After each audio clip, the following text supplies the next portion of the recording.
On Monday. I love We it. can't see it, Dee. I It's can't not see it. out. It's What do invisible coloring and it's made you invisible too. It was like one of the Back to the Future moments. Dee's being rubbed out. Okay, so hello. It's Thursday. It's 11 a.m. It's Cutie Conversations. It's the last of the year and it's been an amazing year.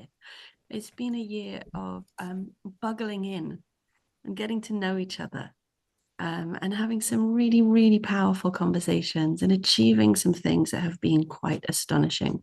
It's been a year of gentleness and it's been a difficult year. It's been a year where we've had to support each other, where some shocking things have happened and some wonderful things have happened. And that's what I would like to talk about today. So Dee joked just as we opened the session that this is the Christmas colouring in lesson, the end of term lesson.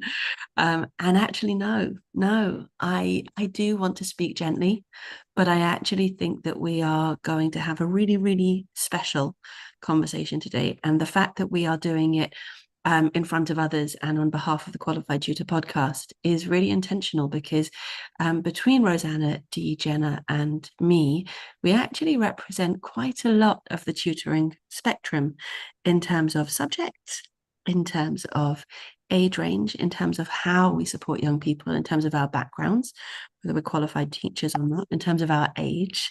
So I have this wonderful opportunity because I meet with so many tutors to get a real sense of what's going on in the tutoring profession. And I often reflect with Odette on the fact that every year has its texture. So I started in this space in 2019, 2020, which was COVID, and then the birth of the NTP, and then this, real sort of intense attention to tutoring in schools and a real demand for tutors, which is when I first met you, Rosanna, where, there was this real high demand for tutors and tutoring, but possibly at a sort of don't quite know what's the correct word without devaluing it, but it wasn't high end tuition and it wasn't high earning tuition. It was a sort of mass tuition, and it was intense, and the government was involved, and people were looking for funding everywhere. And then, the next year was the NT, and so the independent tutors who weren't involved in that year, I think they felt a little disenfranchised. I think they felt a little bit shunted to the side, not good enough. Why wasn't I included in this? I applied for, or I'm not a big company and I don't want to work for a big company, so I don't have a place in the national tutoring program. Does that mean I'm less than? And then the year after that, so that was, I guess, 2021. But if you know me at all, you know that I'm rubbish at calendars. I just about know it's December, but only because of Jenna's background. In 2021 was the second year of the National Tutoring Programme, and the organisation that was running it that year was, politely speaking, a bit of a disaster. And that really created a rift between the hopeful and the less optimistic about what was going to be with tutoring in schools, the idea of funding in schools and what that was going to look like. 2022, things settled in a bit. 2023, it became clear that the National Tutoring Programme wasn't going to be continuing. But the repercussions of COVID in terms of emotional based school non attendance, EBSA, school absence, became very pronounced. And so there was a strong focus on alternative provision, and ways to access alternative provision. And two different delivery modes for that, which were alternative provision centres and alternative provision services. Jen, I know that that's your area at the moment. And so I actually feel like this year we've come full circle. I can tell you that Dee, I hope you don't mind me mentioning this, was full. Her private tuition schedule was full at the beginning of this year. Rosanna, I hope you don't mind my sharing. I know that you not only tutor and tutor internationally, but you're also working with various software developers to support them in developing different resources. Yeah. So there's this real sense. And Jenna's, you talk about being a governess and you talk about being, this sort of alternative provision person. who's there in this holistic fashion. And so there's this real rich sense that tutoring is going sort of back to being something that is rich and varied and not dependent on, funding schools, government, public opinion, but actually parents having the opportunity to reach out to experienced practitioners and find the help that their young person needs. So Dee just mentioned that she referred a client's little sister, brother, to another QT member. And that's a yummy thing, because the change that's happened, if I say that we've come full circle, I don't think I mean that we're turning in circles. I think that I mean, this is a phrase, a lovely phrase, that we are growing in a spiral. So we're actually elevated from where I would suggest we were 4 years ago, because now we're better connected.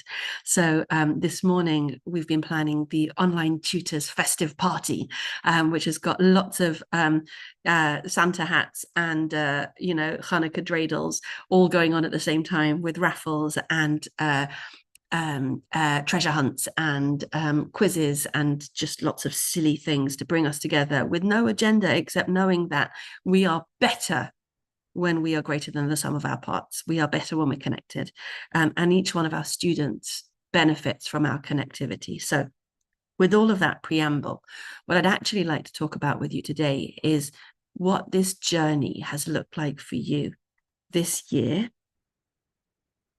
and what that sort of feels like, what that significance feels like for you. So it's a sort of retrospective, reflective conversation. Get as personal as you feel is appropriate. I will do my best to to not overshare, but I may well. So let's go. Who wants to dive in first? Go ahead, Rosanna. Yeah, I think I can definitely echo what you said about how the market seems to have changed in the past few years. And I think I felt that this year. I feel like the demand has fluctuated in different markets. So the market a few years ago is different now in a lot of ways. Like it has kind of, demand has kind of gone down in some areas and up in others, I would say. I've had Can you quite be a more bit more. specific? Yeah, I've had quite a bit more demand for groups than one-to-one, which has been nice because that suits me quite well. I really like teaching groups. I feel like there's been more of a push towards students in the UK actually as well, because obviously, as you guys know, I work internationally, but I feel like it's caught on a lot more over in the UK than it had done before. I feel like in What's other the it? countries, tutoring, like the demand for it really. Um, in some ways, I feel like I've got more students, that are UK based that are asking for tuition than before. I feel So like it you was a do know huge. that the Sutton Trust has been tracking tutoring since, I think, 2009. And they say that now 30% of secondary school students say that they've worked with a tutor. So 1 in 3. Yeah, that doesn't surprise me actually. I think that tracks. And I've seen quite a lot of people advertising, and I feel like it's harder to stand out now, but I think that's a good thing, as in it's harder to stand out as a tutor. Because like you say, back when kind of COVID hit and everything, and before that, it was a very crowded market, but it wasn't necessarily as high quality maybe as it is now. So I feel like it's really nice to see genuine professionals. Like there are still some that are chancing it a little bit, but I feel like I'm seeing less of that, which is quite encouraging. And I feel like parents are being a bit pickier, which is also good. Beautiful. Absolutely right. And I also think, even just anecdotally, there are far more tutors who are being asked for their DBS than ever before, which, does give a sense that parents are getting slightly more clued in, and that the need for a tutor, is not necessarily so knee-jerk or so sort of, assumed. Yeah, then not approaching it from that scarcity mindset anymore, I think, Nice. which is really good. And speaking of DBS demand, I'm still yet to have a parent ask me for mine, but agencies seem to have gotten a lot more on top of it, actually, from what I've seen, where they're saying, actually, we need you on the update service. We're not going to settle for one that you got a few years back. We really need you to Nice. get, up to speed on that. So that's good. Yeah, so qualified tutors started well, we set ourselves up as an umbrella organization so that tutors who don't work in schools can access the enhanced DBS, because if you're an independent tutor working by yourself, you can't go out and purchase one yourself. And that, is one of those simple problems that needed to be solved and cleared. So it's awesome to be able to talk about the enhanced DBS. Everything that we are able to say that is equivalent to what's going on in school is exactly where we should be. Rosanna, you'll remember Ludo, Yeah. who was part of QT for our first 4 years, and he's now just qualifying as a lawyer, which is really awesome. I'm so proud of him. And when I first met him, he was working with an agency, worked with lots of agencies, said was very rarely asked for a DBS as part of the interviewing process because the fact that he'd been to Oxbridge was sufficient. I know, right? I roll.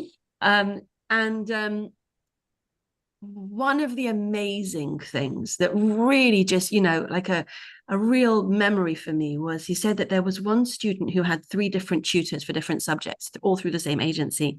The agency didn't allow them to talk, didn't allow the tutors to talk to each other, which Oh, makes no sense for the young person, right? I've The young never heard of that, person but yeah. needed joined up service, and the tutors were left in silos. Because why? Because the agency didn't want them talking about what they're being paid. That's what I was thinking. Yeah, Yeah. yeah. In the same way that they don't want the tutors contacting the parents directly, because they don't want them going off the books. Yeah. I get that more, but yeah, Yeah. still a bit. And Mm. and yet, all of those things are not the way educators behave. Yeah, definitely. Yeah, you can have And these rules in place, but common sense, I think, has to come into it at yeah, some and stage. it's that approach of putting the student first and their Yeah, needs first, and really, yes, it's a functioning business, but it has to be a business that puts the needs of the young person first. yeah. Jenna, sorry, Jenna. We started off by saying that we needed to speak slowly and gently in the session, but I feel like you've already perked right up. Yeah. I that's what these conversations do to me, and I think that kind of sums up my year. And I think starting from talking about this idea of isolation and separation is probably a good place to start. Like, to this day, when I work with other organizations, so often, even if they don't have a policy of like avoiding having tutors work with each other, in practice, whether it's the way things are set up with local authorities or agencies or partners or whatever, there is this base level of isolation. To an extent, part of it is the nature of tutoring. We're working one to one. We're, for the most part, I believe, like solo tutors and things like that, that even when you do work within an organization, there is this expectation of isolation and there is this enforcement of isolation so often. And I started this calendar year um, in hospital, in isolation in that regard, but also feeling really frustrated and really isolated in my work, and knowing that I couldn't be the only tutor out there who worked the way that I did. And it was the first time I'd attended BET. It was the first time last January that I think I first engaged actively with QT the winter preceding. I think it was November, December sort of time, having watched like QT. I remember having these conversations with you last January about, as an outsider, watching the journey of QT become this community that I had been looking for, and then attending BET and getting a chance to actually get more involved at that point in your journey. For me, this year has been fundamentally life changing in so many different ways. And the biggest one is I don't feel that isolation. There is still elements of it where I do feel isolated. And in some ways, it makes me more annoyed at isolation that I'm experiencing elsewhere. But I feel like I have a family. I feel like I have this base of solidity. And I go out of my way to come to as many sessions as I possibly can. I mean, most of the time I'm here, 4 out of the 5 days that we do stuff. And that is because even at the moment where I am really, really ill, I have so much crap going on and I need to focus, but I can't. And the days that I can are the days that I am here, and especially the days where I'm able to participate even a little bit. And just knowing that, like last week, I didn't have my VA for part of the week either, and I just posted in the WhatsApp group to say, hey, can someone please just hang out with me? And Dee and Georgina, and we have more people at one point, and genuinely, I cried quite a bit over the weekend because I didn't have QT, but I had a week where normally last week would have been a complete write-off for me, but I managed to achieve some really cool. It wasn't the things that I necessarily absolutely needed to, but I could achieve some massively cool things, and I felt like for the first time in a very, very long time, I had a real family, a real network, and just a real sense of belonging. And I feel like this year I've gone from being a little bit stagnant to starting to thrive again.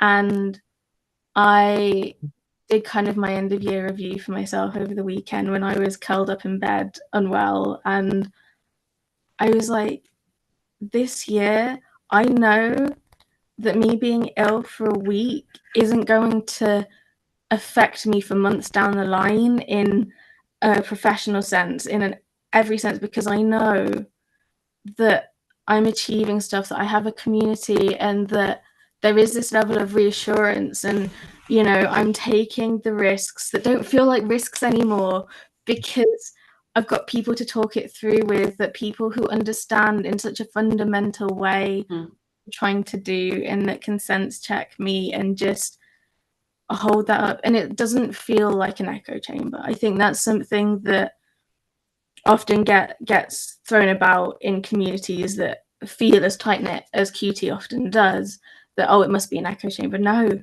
it really isn't. And it's really hard that it's not sometimes, because it's really hard to be faced with some of the challenges and the really difficult questions, and the fact that we are so different in the backgrounds and the ways that we come together, that we believe in such different things. And so much has come out of that, and I just genuinely, personally and professionally, this year I think has shaped a lot for me.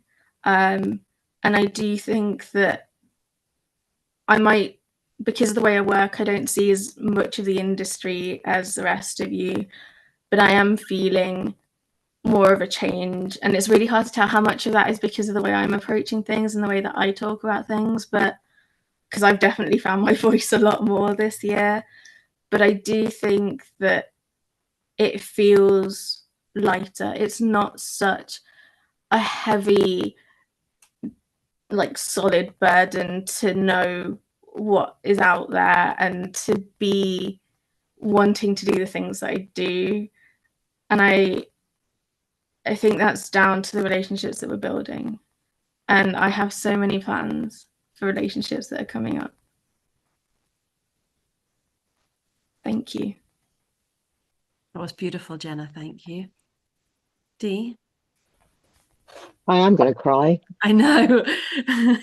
I just said to Dee in the chat, I can't sum up what you've just said because it was too big. Go ahead, Dee. And she's articulated so much of what I feel, and I've articulated this before, and I think you still quote me, Julia, from early on in my my QT journey. I didn't know I needed supporting until I was being supported. And to be able to exist in a community where I know I am deeply understood, not just about what I do professionally, but people really understand me, who I am, what makes me tick. Um, and yeah, like Jenna, I will come to pretty much every session if I can manage it. There's a very, very pressing other engagement if I'm not here.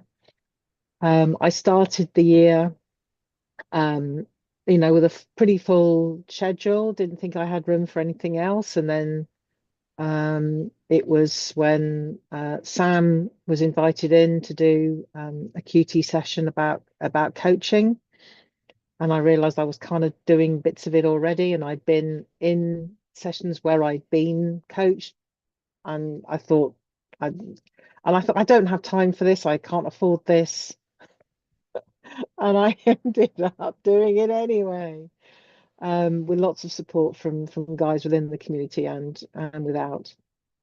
And it is gradually transforming my tutoring life because I'm now feeling confident as a tutor to use those coaching skills in my sessions. I'm equipped in a way I wasn't equipped at the start of the year. How my coaching journey is going to continue, I don't know yet because I don't physically have room to do that and do all I want to do for my students. But it's provided me with skills, with tools that are most definitely helping my students. And I'm aware that the students that have come to me directly are absolutely the ones in need of those skills and tools that I'm able to offer them. And the feedback I'm getting is showing that they're having an impact. So um, I'm on my knees, I'm running on fumes, but it's been a heck of a ride. And I couldn't have got through this year without the community. There's absolutely no doubt about that. Yeah, yeah. I want to talk a little bit about that as well because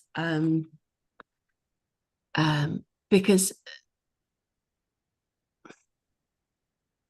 so in our co-working earlier, the way I tend to open the co-working is by asking people what they're working on today, just to create a little general sense of accountability, and then we go on mute and get stuck in.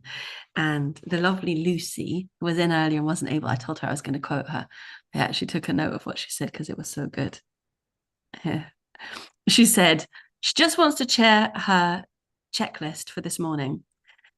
She needs her sad lamp, her duvet for her legs, strong coffee, double breakfast, Xmas jumper, bobble hat, time blocked calendar. Right. And we've had conversations recently about comfort. And we've had conversations recently about productivity and knowing, how to be realistic and ask ourselves the right things of ourselves. And I'm actually packing up to take the family on a holiday this afternoon. And I've got to go to Sarah's school show. And the text messages are because one of my other kids is trying to get a haircut organized as well. And all that's going on. It's all going on. There's something about these events that has made a massive, massive difference to my sense of what it is that I do. But I'll tell you honestly. So when I left my wonderful school as a school leader, I was grieving because my father had just passed away. And when COVID set in, I had this deep sense of urgency to do something big and different and special, which I'm sure is connected to losing a parent. I was looking to create legacy and I was looking to help people. And I was looking to find out what it was I could do with my life, really just find out what, and Encanto just came out then and it was, what else can I do? So it was a sense of limitless possibility that we know is often at the beginning of projects. Yeah, you recognize those feelings. Like Dee's got the meteorology book that you're going to start working on, right? Oh yeah, I'd forgotten. And you've got that sense of limitless possibility. Like I could do this thing. And after the I could do this thing, there comes that sort of disenchantment of, oh, this is a hard thing. And I've definitely been through that in Q2 recently. And then after that is the sort of long slog. And it's a marathon, not a sprint. And if you want to be here, you have to continually be here. And that's, I feel like, where I am in QT at the moment. It's just about keeping going. And of course, because my book Love Tutoring came out this year, that has made a massive difference, because it's given me a confidence that's a sort of bedrock. Yeah, this is a thing that's worth sharing, that people have found helpful, that can go out into the world and that can't be taken away. And it did happen this year that there were some people who did try to take away the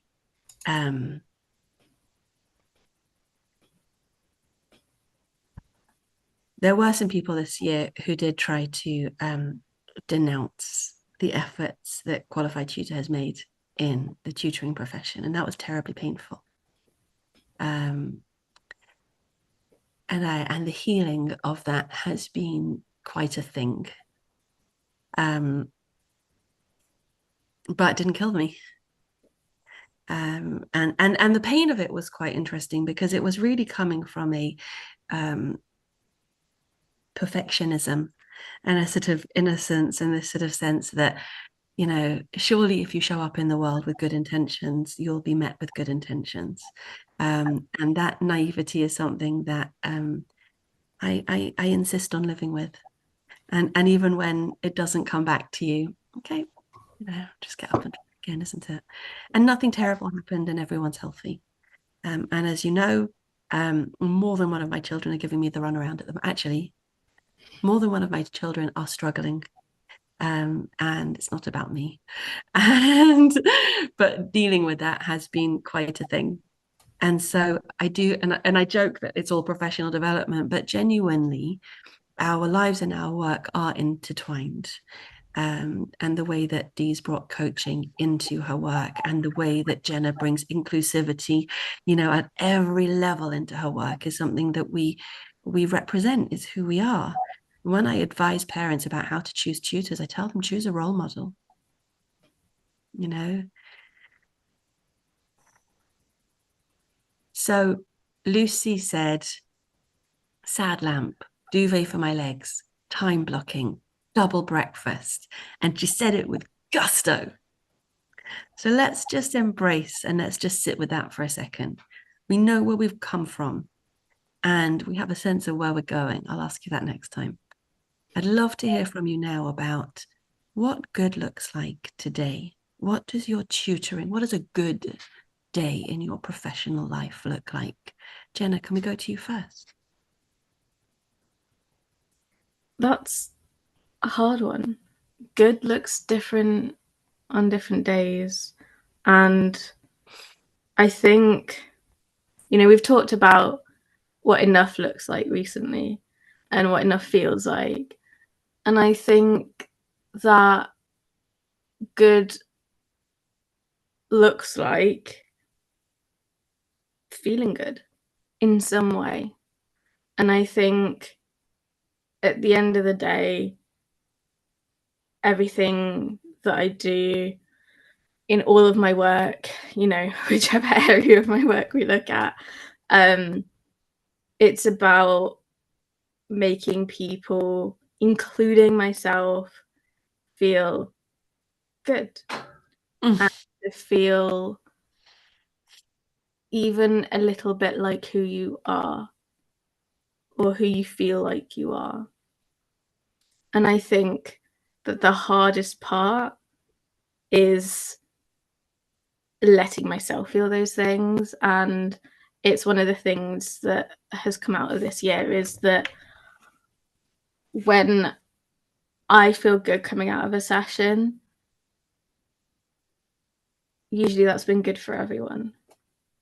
And even if I don't feel like I've done enough or ticked off enough, if I feel good or okay, that's pretty good. I'm gonna interrupt you for just a second and coming back to you, but you're reminding me of how tired my teachers were in December. And you know, many of us who are listening to this have been through those moments at the end of term where, you know, we joked at the beginning, Dee, about Christmas colouring in. Christmas colouring in is because the teacher is on their knees. Go on, Jenna. I introduced Dee to some Christmas colouring this week that I absolutely adore. We need it. Send us the link. So, color by, we all know color by numbers, right? You have numbers that are assigned to colors and you color a picture in, but color by maths is there are so many different formats, and I got a little bit lost down a treasure trove. Did you? This year is absolutely you just ruined colouring for me, love. And Dee was like, I can't even remember what you said, but it was something along the lines of, I want to do something fun, but I'm not really sure what to do. You know, these are the topics we've been covering recently. And I was like, okay, I've got 10 minutes before my meeting. I will get back to you. And my meeting, luckily, was delayed because I spent an entire half an hour or so setting up a Google Drive folder for Dee. Wow. So many Christmas puzzles, maths mysteries. So Dee mostly teaches maths. So it was all maths themes things. Mysteries of Christmas jumpers, I believe, and code breakers, and so much colour by maths that were Christmas themed. So many happy kids. And the bit I loved most was the I got from Dee afterwards of Dee having a go. Oh, yum. Absolutely yum. And I did the same thing this week because we missed you at that session.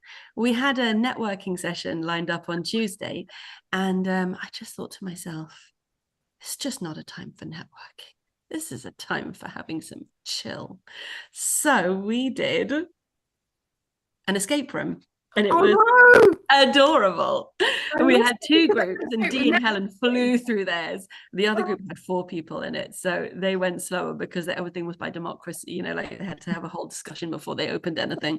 But it was so gorgeous to watch everybody in their sort of learner mode or play mode, you know, instead of seriousness, it was or you know, business focus or anything else. So, but to come back to that idea of knackered teachers,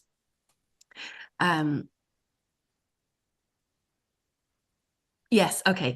So running your own business or being a freelancer has its own unique set of challenges and freedoms.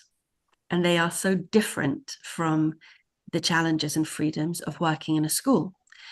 And when you work in a school, on the one hand, you know that you're going to get paid every month. On the other hand, you are not free to change the curriculum, as I've definitely done in qualified tutor more than once. And instead, what you have is this, you know, you have these rhythms. And so the teachers are knackered at this time of year. And there are moments in this conversation where you've pointed to how confident you both are in changing what you're doing and how you're doing it. Yeah. This wasn't working for me, or I hate groups, or I love groups, or yeah. Yes. There's so much confidence to change things to suit you and the student. Yeah. And so again, to come back to Lucy's checklist, there's so much learning that's happened about the self-knowledge that sits behind the business knowledge, the educator knowledge that then flows out to your young people. So it is, when I use that phrase in my book, be the tutor your student needs, it's actually be the human your student needs to spend time with, right? So Dee, can I call on you because of the coaching role and just draw back again to that, you know, what learning have you done about how you need to live to be the tutor your student needs? What does good look like? Self-care has been hugely important. And I, at this moment in time, really struggling on a number of different levels. It's been another roller coaster for me, physically and emotionally. And the coaching that I have received one-to-one has shown me just how important it is that coaches get coached regularly, and we have to make that time. I've lost the thread now. Just sit with it for a second. What was the question again? What does good look like? What have you learned that good looks like? And you went straight to self-care. Yeah, and although it was, I think, 18 months ago that I made a decision about I've got to put things in place to help with my well-being, which involved more exercise and so forth. And despite the fact that I am busier than I have ever been before, the gym times 3 days a week are absolutely, something really massive has to happen or need to happen for me to shift that out of the way. And I've always needed the comfort of a routine, and I think in that has been fundamental to me getting to the end of this year, is to putting it in the calendar, which means it's going to happen. Keeper And of the I saw calendar, you are. and I saw something the other day about actually putting in the self-care items as well as everything else. And I don't do that yet, but I think actually that's another thing that to help with the routines. If it's actually in the calendar and I get a reminder about it, I'm not just going to say, oh yeah, I'll put it. I know I should go for a walk. If it's in the calendar, I'm now going to go for a 10-minute walk. Okay, this is where I wanted to go next. So I believe that we've sort of broken our brains with AI and tech. I spoke with a young QT learner. She's on the level 3. She's an undergrad, just in her first year, and I could see how tired she looked. And she did not look like this 3 months ago. One of the things that she did was she apologized to me. She said, I'm not good at emails. And I was going to say, neither am I. And then I just thought, emails are not good. Cookies are not good. I mean, cookies are good, but cookies are not good. Social media is not good. The fact that I have 4 different streaming apps on my phone is not good for me. Jenna. You can't say that in absolutes.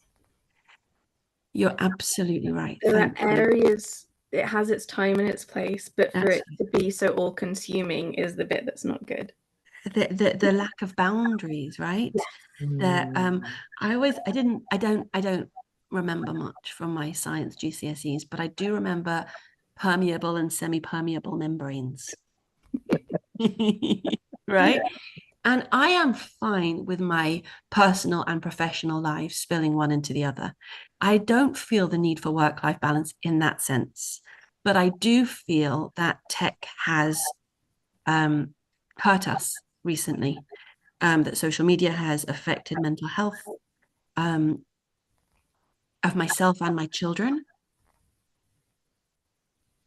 And I think it's interesting where Dee talks about, I need to put my self-care into my calendar in order to make it happen. Because on the one hand, you're saying, I am leveraging this tool for the good it can do for me. But on the other hand, how weird that you don't go for a walk unless your tech tells you to. Go on, Jenna. I think for me, in the way that I talk about it, it comes back to something that, you found words for over the course of this year and that you use a lot. It's about being deliberate and intentional. And I always talk about it in terms of put it in your calendar so that you have given yourself that permission to take that step away.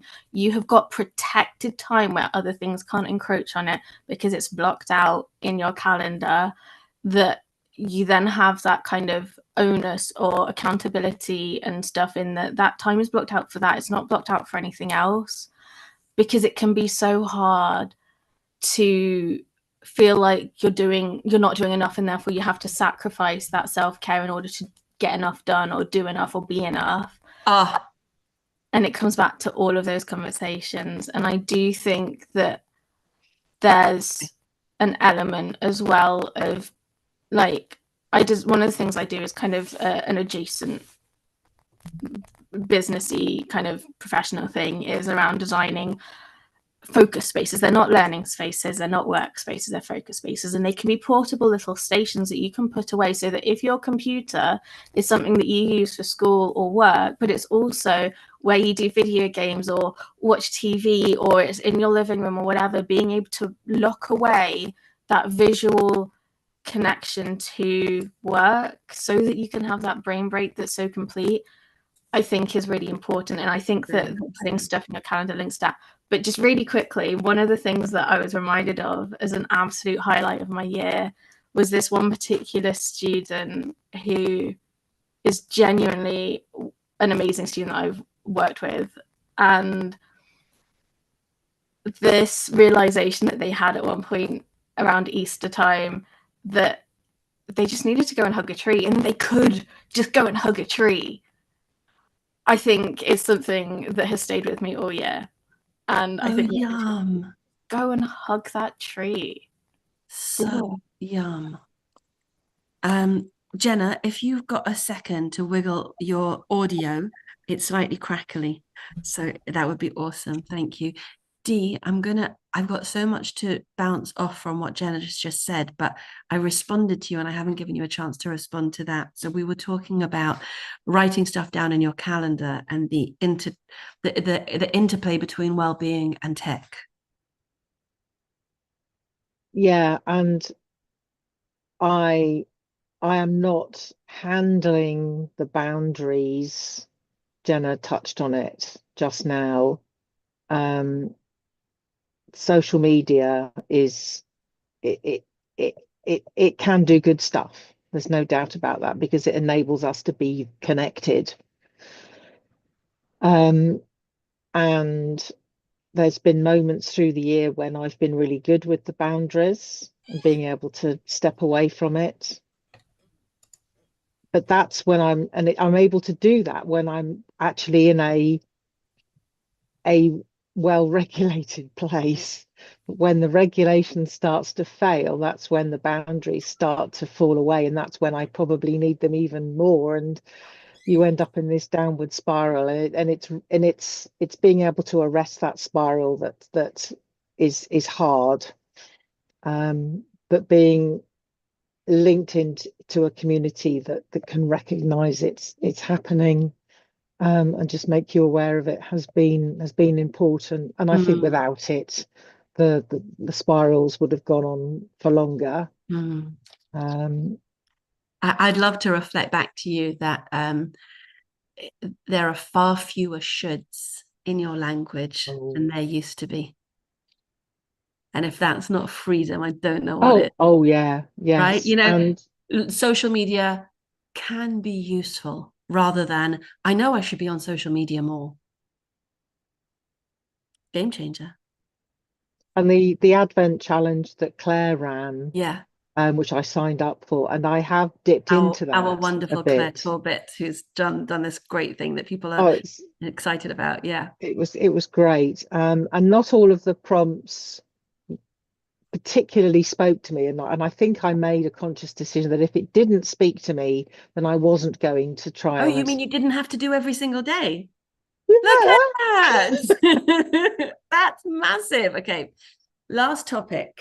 11:47, 13 minutes for a really, really juicy one. So and this hasn't already been really I know. Jenna touched on enoughness before. She said that I trust that I don't have to do more, achieve more, be more. And that's what we want for our young people, right? If you think about where we learned that we weren't enough, we've all been through our own journeys that have taught us to need to prove our value. What is it that you want for your young people? What is it that you hope for them? Go ahead, Jenna. To have a voice. To have an identity that's their own. and to be able to explore those things safely, to be vulnerable and experiment and test out what is right for them. If that means that they go through every week, they change what name they want to be called and feel safe in doing that. If that means that they want to spend a session vaguely doing a science lesson still by exploring hair dye and how that affects hair, fine. I want young people to feel safe and to feel like they belong, that they matter, that however hard things are, whatever's going on, they are enough, and to feel like they can use that and have fun with it and do some cool shit. Very, very well-timed S-bomb. Dee. I want my students to feel secure in making mistakes, that it's okay to do it. I have one particular student who will do things a particular way and is reluctant to explore, and I know it's from a sense of not wanting to get it wrong. So it's being able to generate this sense of I can explore, and if it goes wrong, it's okay. And too many of my students, when they start with me, are just tentative. I say they don't know, and I know they think they could try something, but they're just not confident enough to do it. And to see my students move on to a place where they say, I don't know, I say, what do you know? And they then start to say things and stop themselves and says, no, let's explore. It might not be right, but that's okay. And to see that confidence growing in them, I think, brings me more joy than anything else. So young. Thank you. And I'm going to share mine with you as well. And I think it's a different way of saying exactly what you've both said, which is bravery. I I deeply want the young people that I know and love to feel brave and to grab their lives with both hands. And, I try not to speak in, cliches, but really to not worry about what people think and what the right thing is to do. And just to have a go and have a go and have a go and show up and be curious and take a great big bite out of, but also have the bravery to contribute and to bring what it is that they have to share. And just to not let fear hold them back really is the whole thing, in my heart right now, just to not let fear hold them back, because as many wise people have told me, the not doing is so much worse than the doing, than what could happen in the doing. It's so much worse to not have a go. So we've all said that our young people should feel safe, should feel confident, and should feel brave, and not be worried about the fear that is dangling above them, because really, we can live through so much more than we believe we can. And we've spoken about resilience, and I think this was a conversation of resilience. I think that's what happened here. I think that what we've all learned and given each other this year has been resilience. We've each been through our own personal challenges, and that we've found our own resources. And as Dee said, just spiraling less far is resilience. I did some quicker. Bouncing back quicker. I did something with my week, even if I didn't think, if it wasn't what I thought I was going to do. Yeah. And then being open about that for our young people and everybody on LinkedIn. And I have to tell you, and with this, I'm going to wrap up. People keep reaching out to me to tell me that they've heard these conversations and that they've helped them. Things that we have said in this room that are making change and that are reassuring and that are making people feel not alone. So thank you, my wonderful friends, for participating in this with me. Thank you, Dee, and thank you, Jenna. Thank you for everybody who's following. May we all be blessed with a brave new year. Mm, Thanks, I'll guys. into that. Thanks, Jenna. Thank you Thanks, Dee. so much, Julie.